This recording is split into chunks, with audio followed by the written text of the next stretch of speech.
The Egyptian House of Representatives announced on Monday selecting Ambassador Mushira Khattab as the new president of the National Council for Human Rights. Egyptian politician Mushira Khattab held several high-level diplomatic posts and was Egypt's candidate for the post of UNESCO Director General at the 2017 elections. The Egyptian House of Representatives on Monday also selected Ambassador Mahmoud Karim as Vice President of the National Council for Human Rights. Ambassador Karim served as Egypt's ambassador to the European Union and has been a member of the National Council for Human Rights. Established in 2003, the National Council for Human Rights is composed of 27 members, including the President and Vice President. Through independent work in the country, the National Council for Human Rights seeks to develop, implement a national strategy for human rights, as well as to protect and promote human rights in accordance with the Constitution, as the National Council for Human Rights' vision is to make human rights concerns a national priority. The Council holds human rights-related conferences, sessions, and roundtable discussions.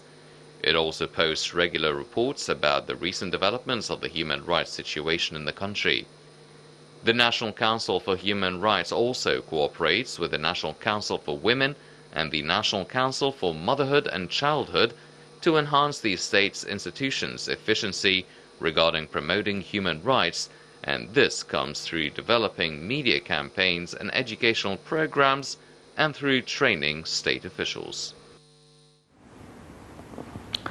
Right, welcome back, and returning back to the top diplomat's visit to Moscow. He is meeting with his Russian counterpart and delivering a message from President Sisi to President Putin. We have with us over the phone Ambassador Mohamed Hegazy to highlight the issue. Good evening to you, Ambassador Hegazy. Good evening to you. Right, we are well aware how Egypt's constant policy is to always balance its foreign policies with big powers, the United States, Russia, China, and the European Union and others. And hence, Foreign Minister Sameh Shoukry was in a visit to Russia, where he met with the Russian Foreign Minister and delivered a message from President Sisi. How do you read this visit and the timing of such a visit? Well, Mona, as you said, the timing is very important. The situation in the region and internationally are in a very critical moment in regards to certain issues that was the topic of discussion with Sergei Lavrov, and was the content of the letter carried by Minister Shoukry from President Abdel Fattah el-Sisi to Vladimir Putin.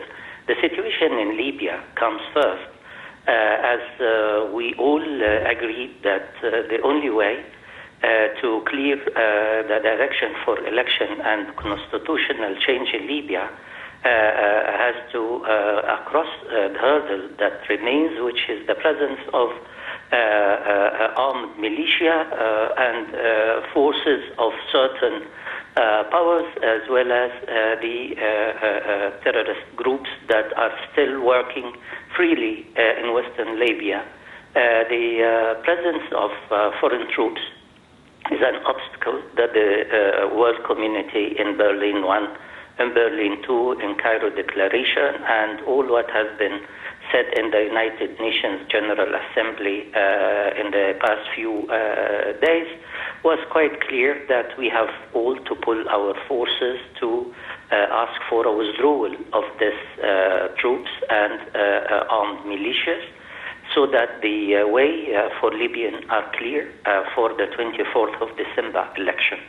I think this was number one issue. Number two was Syria. Syria is on top of both countries' agenda. Russia is playing a crucial role in Syria, and as Sergei Lavrov said, that their presence there is asked by the current government in Syria, but the situation there needs more understanding from all the parties, being it regional or international, to allow Syrians to take their decisions, to allow the Syrian government to revive its ties with its people, a dialogue, a political dialogue will remain the only way through, using military forces and armed militias and intervention from regional powers, being it Turkey or Iran, or superpowers being it the United States and its allies, or Russia, will not help the Syrians.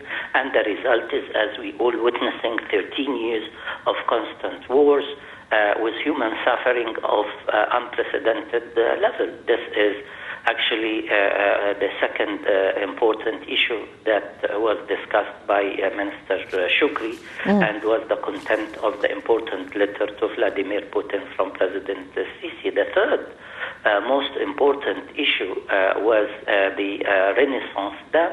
Of course, Minister Shukri expressed the last communication with the Congo presidency of the African Union of President Felix Tshisekedi, and definitely we are following the discussion the foreign minister or the special envoy of Congo has carried to Cairo and the capitals in the region last week, and I'm sure that there is something in the making now, where I think the African presidency of President Tshisekedi, Congo, will call for another round of talks. But this round of talks, this time, has to be built on the outcome of the presidential announcement of the Security Council that calls for a limited time negotiation under the auspices of the parties that have played the role of observer to contribute,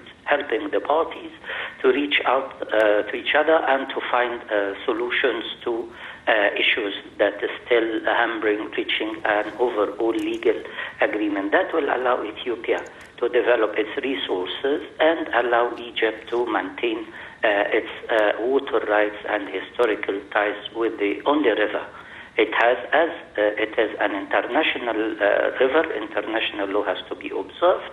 And of course, Minister Shukri expressed his thankful position to Minister Lavrov. Russia has stood firm at the Security Council and came from far to accept a unanimous presidential statement that was to the favor of legality, to the favor of international law. We're dealing here with a livelihood river, which is the only river that Egypt has, and I think the world community understood what has been said by President Abdel Fattah al-Sisi in his talks with Jack Sullivan, the American National Security Advisor, last week in Cairo, when he said that Egypt cannot tolerate its national security being hampered and threatened by any party, showing that this matter is a matter of life and death. There is no way that Egypt can compromise in an issue which is maybe for Ethiopia is a developmental issue, but for Egypt it's a life issue, and the international law allows the country that finds its national interest hampered to protect it the way it deemed suitable. I think Egypt will carry the message of peace. This is a very critical area where the whole community, everybody is keen to maintain its stability. Horn of Africa and East Africa is the passageway to international maritime routes for military navies, as well as for the Gulf security and the Red Sea security and the Suez Canal. I think this is an important region for the strategy of both the United States and Russia, as well as the world community. This is for the Renaissance Dam. The bilateral ties between Egypt and Russia is always very important. So the discussion on Al-Daba nuclear installation is important. The second is the Russian economic zone in the Suez Canal area, as well as the return of the Russian tourism to Egypt. Three very important bilateral subjects, besides the importance of coordinating ties with Russia in all domain of development. Russia is a strategic partner, same like the United States, a strategic partner to Egypt, and Egypt will maintain its important regional and international role to bring more understanding from regional powers and more understanding from the international players, so that a peace and stability can also be maintained in the at the present. The most important issue also, which always come in all Egyptian foreign discussion, is the Palestinian issue, where Russia also has expressed its full support to the two-state solution, and Egypt, wherever any message comes out of the country, is in full support to the Palestinians, who needs at this very important and crucial moment diplomatic support and political understanding to the need to settle this dispute as a fundamental factor for the stability of the Middle East. Right. Ambassador Mohamed Hegazy, former Assistant Foreign Minister, thank you so much for being with us and for your input as usual. Here I have to say that this visit illustrates Egypt's foreign policy, constant basis of the Egypt's foreign policy, which is described by being balanced, wise and strong, as well as integral in the way